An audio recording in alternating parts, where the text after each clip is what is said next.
Salute, amici. Apologies for the hood, but it is chilly this time of year. We today will be looking at another set of demonstratives. Previously, we had seen how to say this and these. Today, we will be looking at the demonstratives for that and those. So, not proximal demonstratives, not pointing to something near you, but pointing to something farther away, that and those. That is just the singular form in English, and those is the plural form in English. Okay, so our topics. We are continuing to talk about demonstratives. Remember, the core meaning of demonstrative is right here in demonstrate. They're pointing words. You're demonstrating things when you use demonstratives. Um, we'll look at the English usage, which is pretty straightforward for people who have been speaking English for a while. Um, we'll talk about gender and case, as we almost always do when covering things that describe objects in the world in Latin. And let's just dive right into it. So, uh, if we're describing feminine nouns in Latin, here we're going to just rely on our same scenarios as before.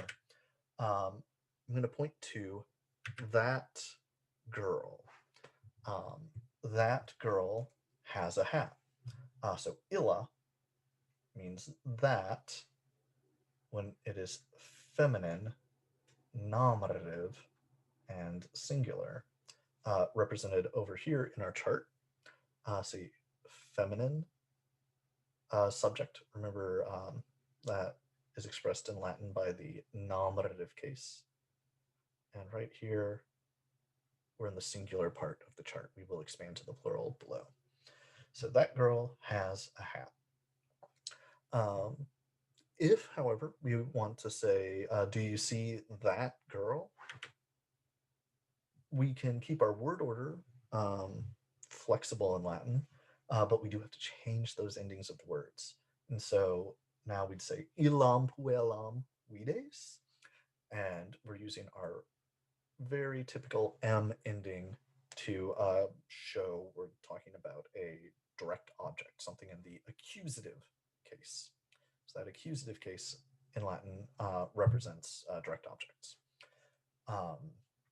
Okay, so this should look really familiar to when we were first discussing the distinction between subjects and objects in first declension words. Um, the word for that follows that regular pattern that you have already seen a lot of times. Our word for that and those in Latin is a little less peculiar than the word for this and these in Latin. So let's see. All right, let's take a look at masculine nouns now.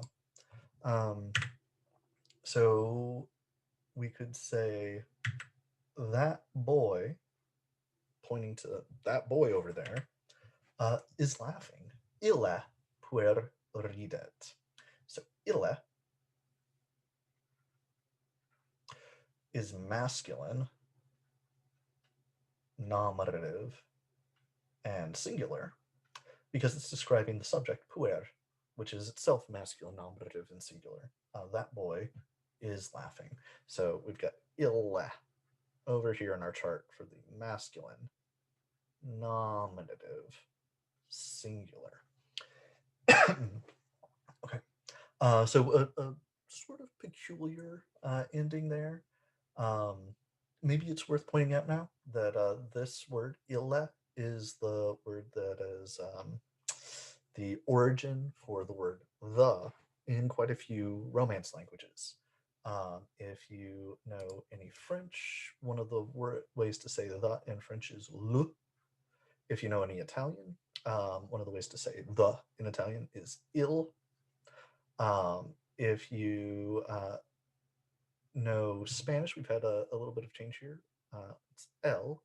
And in Spanish, Italian, and French, The, when talking about feminine nouns, is la.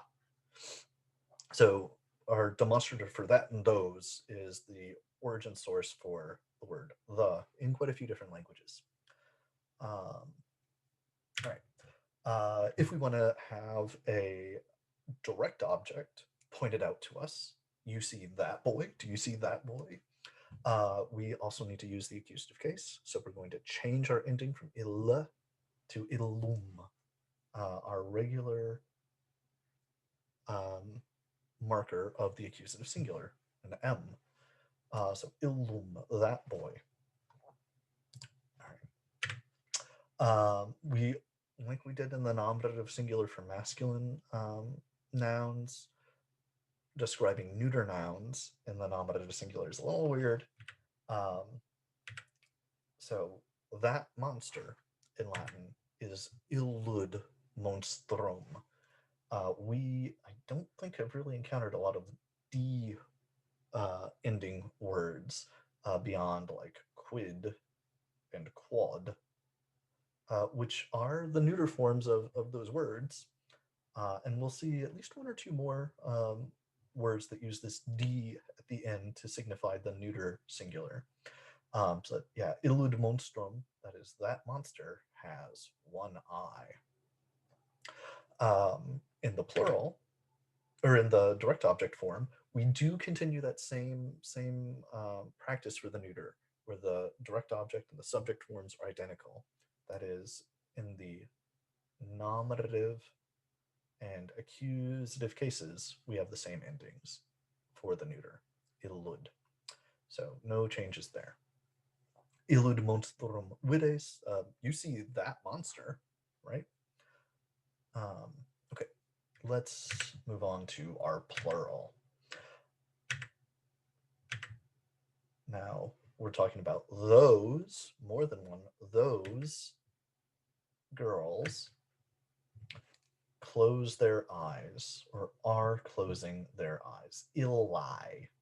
So I is our nominative plural form of the demonstrative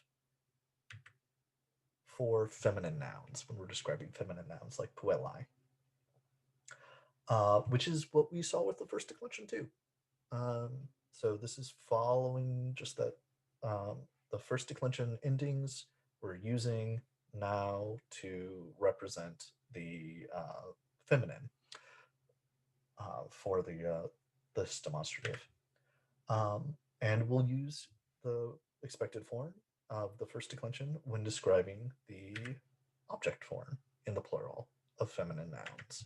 So illas puellas, long as. Illas puellas vides, do you see those girls? Right. In the plural for the masculine, we also will see the expected endings. So those boys are outside. Illi pueri foris sunt. So long I here, that's the masculine plural nominative form of the demonstrative when describing masculine nouns. And in the accusative case, when describing masculine objects in the plural, we'll use os, long os. And these are the regular second declension endings. For demonstratives and adjectives, second declension is usually used to convey or to describe masculine or neuter nouns. And in the neuter, we will continue to use the regular neuter forms. So those monsters, look at those two, are happy. Looks like they're smiling. So illa. And we see that short a, which we expect to see in the nominative and accusative plural for almost every neuter thing out there. Illa monstra sunt laeta. So expected short a appears in the neuter. We continue our regular practice with the neuter, where the nominative and the accusative are identical to one another. So we also say ille monstra vides. Do you see those monsters? Illa monstra. So yep, same ending for the neuter, nominative, and accusative. So these are our forms. The only ones that maybe are a little peculiar or a little strange right now are ille for the masculine nominative singular, and then illud for the neuter, nominative, and accusative singular. All the other forms that we're using right now look just like irregular adjectives, like the word leita itself for happy. Okay, so conceptually, there's not a whole lot here going on. We just have a new chart for you to try to commit to memory. And we talked about demonstratives. Last time, we talked about this and these, this and these. Now we're talking about that and those. Um, those are the English ideas. In Latin, we see that it's more than just two different words distinguishing between the singular and the plural. We also distinguish between gender and case. Uh, but that's about it. Okay, so let's for now say walete, and we'll check in next time.